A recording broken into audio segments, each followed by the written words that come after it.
Isang pag-amin, isang pagpupugay, Jericho Rosales, inilahad ang pagmamahalan nila ni Janine Gutierrez sa harap ng burol ni Pilita Corrales.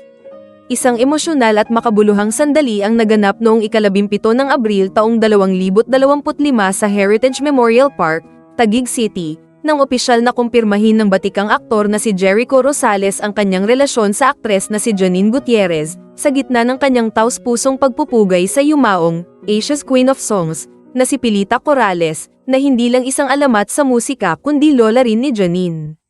Sa kanyang madamdaming talumpati, ibinahagi ni Jericho ang kanyang malalim na koneksyon sa pamilya ni Janine.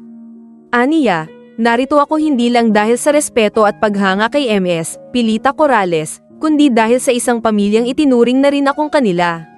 Dagdag pa niya, kung may nais kayong makita kung ano ang tunay na pamilya, ito yun.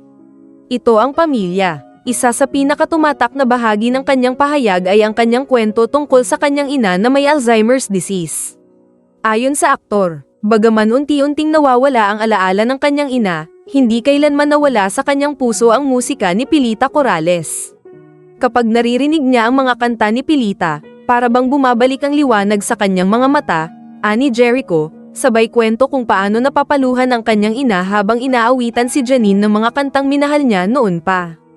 Sa gitna ng burol, isang emosyonal na pagtatanghal din ang ginawa ni Jericho kung saan inawit niya ang kantang Paglisan. Ipinaliwanag niyang ang kantang ito ay sumasalamin sa perpektong larawan ng pag-ibig, isang poem na may halong pasasalamat at pagmamahal. Mga komento ng netizens, napakaganda ng pagkakahayag ni Echo.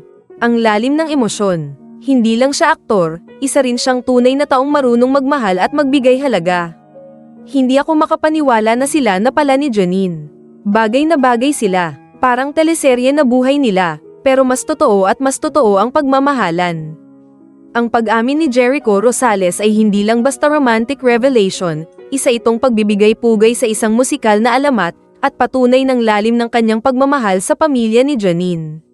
Sa harap ng pagkawala, ipinakita ni Echo na may mga bagay na mananatiling buhay, pagmamahal, musika, at alaala.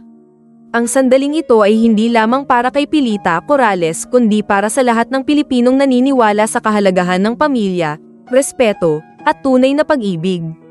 Sa isang panahong puno ng ingay at intriga, ang kanilang kwento ay nagsilbing paalala na minsan, ang tahimik at totoo ang pinakamatamis. Corrales, who died on April 12, 2025, at the age of 87. She was the mother of Ramon Christopher Monching Gutierrez, Janine's father. 4 days later, on April 16, national artist and superstar Nora Honor passed away at the age of 71. She was the adoptive mother of Lotlot De Leon, Janine's mother. On April 17, Janine formally shared the news of Nora's passing, whom she fondly called Mama Guy, through an emotional post on Instagram. With sorrowful hearts, we share the passing of our grandmother, Mama Guy. A treasure to our family, but truly always more the people's than ours. She had a life of giving her immeasurable love to everyone she touched, whether on screen, through music, or in person.